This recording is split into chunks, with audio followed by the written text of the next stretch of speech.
আসসালামু আলাইকুম বন্ধুরা, আশা করি আপনারা সকলেই ভালো আছেন। মহান আল্লাহ তাআলা পবিত্র কোরআনুল কারীমে ইরশাদ করেছেন, কুল্লু মান আলাইহা ফান ওয়া ইয়াবকা ওয়াজহু রাব্বিকা যুল জালালি ওয়াল ইকরাম। পৃথিবীতে যা কিছু রয়েছে সবকিছুই ধ্বংসশীল। এই পৃথিবীতে আসমান, জমিন, চাঁদ, সূরজ, গ্রহ, নক্ষত্র এবং সকল প্রাণীকুল সবই ধ্বংসশীল, শুধুমাত্র মহান রব আল্লাহ তাআলা ব্যতীত। এবং এই পৃথিবীর সকল প্রাণীকুলকে মৃত্যুর স্বাদ আস্বাদন করতেই হবে। আল্লাহ তাআলা ইরশাদ করেন, কুল্লু নাফসিন যায়িকাতুল মাউত। প্রত্যেক প্রাণীকে মৃত্যুর স্বাদ আস্বাদন করতেই হবে। সুপ্রিয় দর্শক, আপনি হয়তোবা মানুষের মৃত্যু দেখেছেন, কিভাবে মানুষের মৃত্যু আসে এবং কিভাবে মানুষের রূহ কবজ করা হয়। আমরা অনেক সময় দেখেছি মানুষের মৃত্যুর যন্ত্রণাটা অনেক ভয়াবহ হয়, আবার কারো বা মৃত্যুর যন্ত্রণাটা অতি সহজে হয়। কেননা সাকরাতুল মাউত বা মৃত্যুর যন্ত্রণা এটা মানুষের আমলের উপর নির্ভরশীল। সুতরাং লোকটি যদি ভালো হয় তাহলে তার রূহ কবজটা খুবই সহজভাবে হয়, যদি লোকটি খারাপ হয় তাহলে তার রূহ কবজ অত্যন্ত কষ্টদায়ক হয়। কিন্তু আপনি কি জানেন প্রাণীদের আত্মা কিভাবে কবজ করা হয় এবং তারা মৃত্যুর সময় কি মানুষের মতো মৃত্যুর যন্ত্রণা তথা সাকরাতুল মাউত ভোগ করে এবং তাদের রূহ কবজ করার পর তাদের রূহ কোথায় চলে যায়? এই বিষয়ে জানতে ভিডিওটি শুরু থেকে শেষ পর্যন্ত দেখতে থাকুন।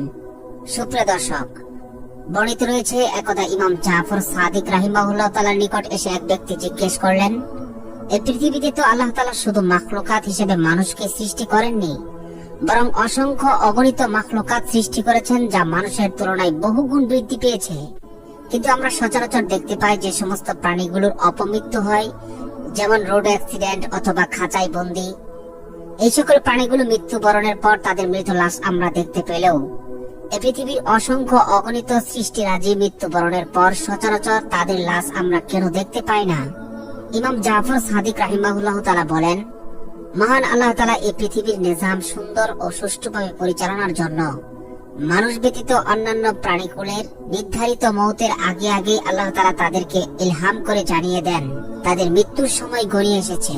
ফলে তারা লোকচক্ষুর আড়ালে গহীন জঙ্গলে অথবা কোনো গর্ত বা গুহায় বসে যায়। নির্দিষ্ট সময় পর্যন্ত তারা অপেক্ষা করে এবং সেখানে তাদের মৃত্যু হয়। ফলে সমস্ত লাশগুলো পচে গলে সমাজে দুর্গন্ধ ছড়ায় না, এতে মানুষের কষ্ট হয় না। এটি আল্লাহ তাআলার পক্ষ থেকে মানুষের প্রতি একটি বিশেষ দয়া ও অনুগ্রহ। ইহা একটি মহান রবের কুদরতি নিজাম। সুবহানাল্লাহ। অন্যথায় প্রকৃতিগতভাবে যে সমস্ত অন্যান্য প্রাণীগুলো মৃত্যুবরণ করে প্রতিনিয়ত তাদের লাশের দুর্গন্ধে এই পৃথিবী দুর্গন্ধযুক্ত হয়ে যেত। সুবহানাল্লাহ। সুপ্রিয় দর্শক, প্রাণীদের রূহ কবজ করার সময় তারা কি সত্যি মানুষদের মতন সাকরাতুল মউত বা মৃত্যুর যন্ত্রণা ভোগ করে? সাকরাতুল মউত বা মৃত্যুর যন্ত্রণা এটি সম্পূর্ণ নির্ভরশীল আমলের উপর। জিন ও ইনসান কেবলমাত্র আল্লাহ তাআলার বিধান পালনে দায়িত্বশীল, অন্যান্য প্রাণীকুল নয়। সেজন্যই সাকরাতুল মউত শুধুমাত্র জিন ও ইনসানের সাথে সম্পৃক্ত। অন্যান্য প্রাণীদের রূহ কবজ স্বাভাবিকভাবেই হয়ে থাকে, ফলে তারা মানুষের মতোই সাকরাতুল মউত তথা মৃত্যুর ভয়াবহ যন্ত্রণা ভোগ করে না। সুবহানাল্লাহ। মানুষের রূহ কবজের জন্য যেমন ভাবে মালাকুল মউত আজরাইল আলাইহিস সালাতু ওয়াস সালাম নির্ধারিত, তেমনি ভাবে কি অন্যান্য প্রাণীদের রূহ কবজের জন্য আজরাইল আলাইহিস সালাতু ওয়াস সালাম নির্দিষ্ট? এ ব্যাপারে দুটি বর্ণনা রয়েছে। একটি বর্ণনা মতে জিন ও ইনসান ব্যতীত পৃথিবীর সমস্ত মাখলুকাত, সমস্ত প্রাণীকুল ততদিন বেঁচে থাকে যতদিন তারা আল্লাহ তাআলার তাসবিহ তাহলিল আদায় করতে থাকে। কিন্তু যখন তাদের মৃত্যু সময় গণিয়ে আসে তখন তারা আল্লাহ তাআলার তাসবিহ তাহলিল বন্ধ করে দেয়, ফলে তারা মৃত্যুবরণ করে। সুবহানাল্লাহ। অন্য রিওয়ায়াতে বর্ণিত রয়েছে, মালাকুল মউত আজরাইল আলাইহিস সালাতু ওয়াস সালামের অধীনেই সকল প্রাণীকুলের আত্মা হরণ করা হয়। কিন্তু আজরাইল আলাইহিস সালাতু ওয়াস সালাম প্রাণীদের আত্মা হরণের জন্য কখনো আসেন না, বরং তিনি তার নিযুক্ত ফেরেশতাদেরকে বিভিন্ন প্রাণীর আত্মা হরণের জন্য প্রেরণ করে থাকেন। সুবহানাল্লাহ। প্রাণীদের আত্মা কবজের পর তাদের আত্মা কোথায় চলে যায়? আইনা আরওয়াহুল হাইওয়ান। হাদিস শরীফে বর্ণিত আছে, প্রাণীদের আত্মাকে আল্লাহ তাআলা বিশেষ একটি জায়গাতে বেষ্টনী দিয়ে রাখেন এবং কিয়ামতের ময়দানে জিন, ইনসান, ফেরেশতাকুল ও সকল প্রাণীকুলকে আল্লাহ তাআলা পুনরুত্থিত করবেন এবং উক্ত বিচার দিবসে সর্বাগ্রে প্রাণীদের বিচার করবেন।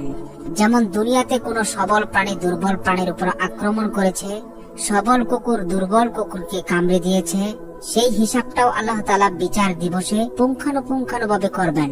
সুবহানাল্লাহ। ফলে দুর্বল কুকুরকে বলা হবে সবল কুকুরকে সেই পরিমাণ কামড়ানো, দুর্বল প্রাণীকে বলা হবে সবল প্রাণীকে সেই পরিমাণ কষ্ট দিবে যেই পরিমাণ কষ্ট দিয়েছিল তাকে দুনিয়াতে। অতঃপর আল্লাহ তাআলা তাদের বিচার কার্য সমাধা করে বলবেন, কোন তুরাবা, তোমরা মাটি হয়ে যাও।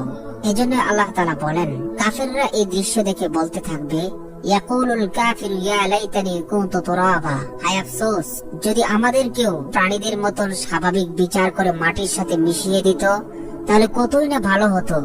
আফসোস আমাদের উপর, আমাদের কোনো ধ্বংস নেই, আমাদের কোনো শেষ নেই, আজীবন অনন্তকাল আমাদের শাস্তি ভোগ করতেই হবে। হে আল্লাহ, আপনি আমাদের সকলকে পরকালের ভয়াবহ যন্ত্রণাদায়ক শাস্তি থেকে হেফাজত করুন। আমিন।